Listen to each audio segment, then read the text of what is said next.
Boa noite, seja bem-vindo a mais um encontro nosso no 7 a 7.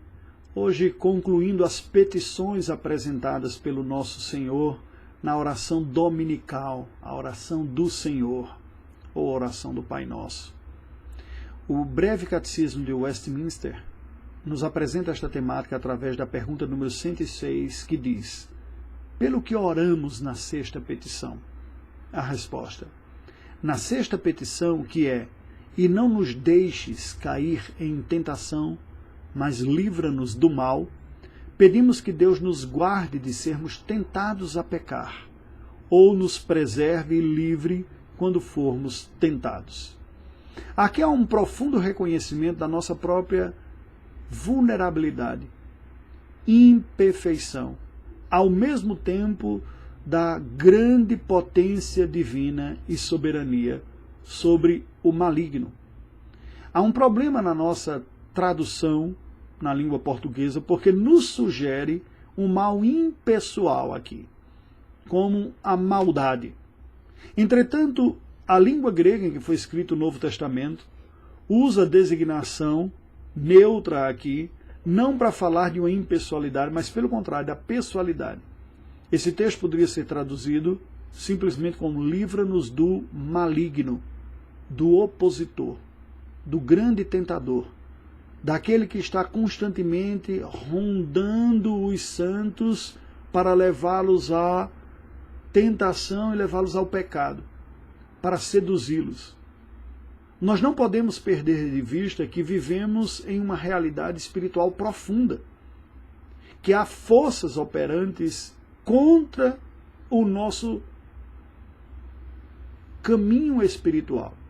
Forças operantes dentro de nós, a natureza pecaminosa, que é fonte de tentação interna, forças operantes fora de nós, o tentador, o inimigo de nossas almas, o conjunto dos valores opositores a Deus na sociedade, o mundo, aquilo que a Bíblia chama de carne, mundo e o diabo. São estes três. O Senhor Jesus nos ensina aqui a pedirmos ao Senhor que nos guarde de cairmos nas tentações malignas. É a consciência que nós precisamos ter, que pode ser que os homens não vejam o que estão ocorrendo, mas Deus vê. Pode ser que eu não veja forças espirituais malignas, mas elas existem e elas não cessam. E eu tenho que, portanto, desenvolver, demonstrar uma consciência de dependência diária do Senhor.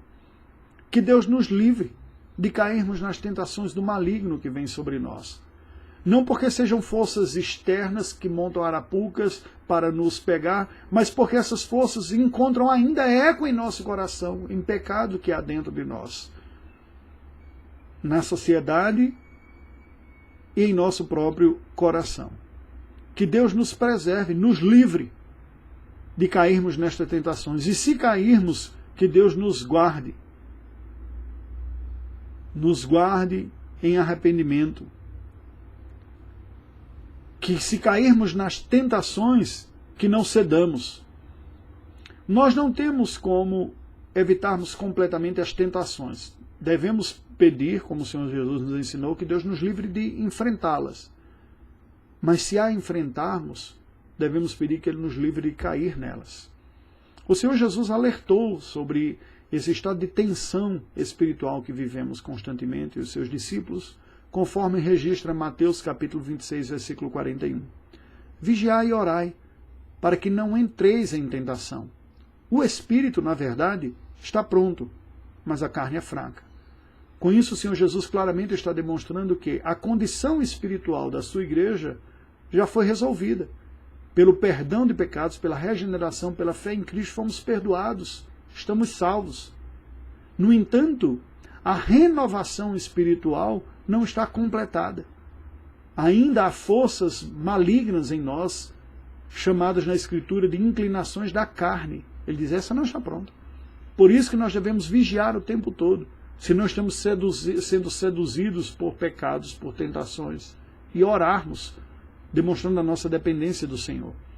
O salmista, no Salmo 19, versículo 13, expressa essa consciência ao dizer, também da soberba guarda o teu servo, que ela não me domine. Então serei irrepreensível e ficarei livre de grande transgressão.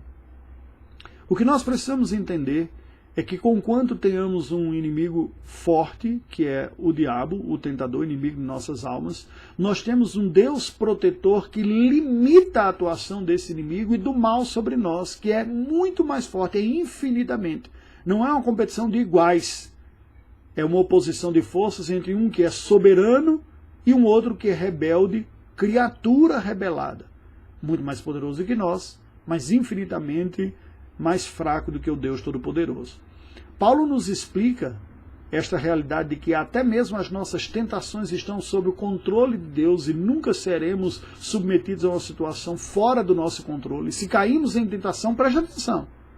Levanta-se uma grande bandeira, um alerta, dizer, opa, tem uma área na sua vida aí que você está cedendo a primazia ao lugar de Deus.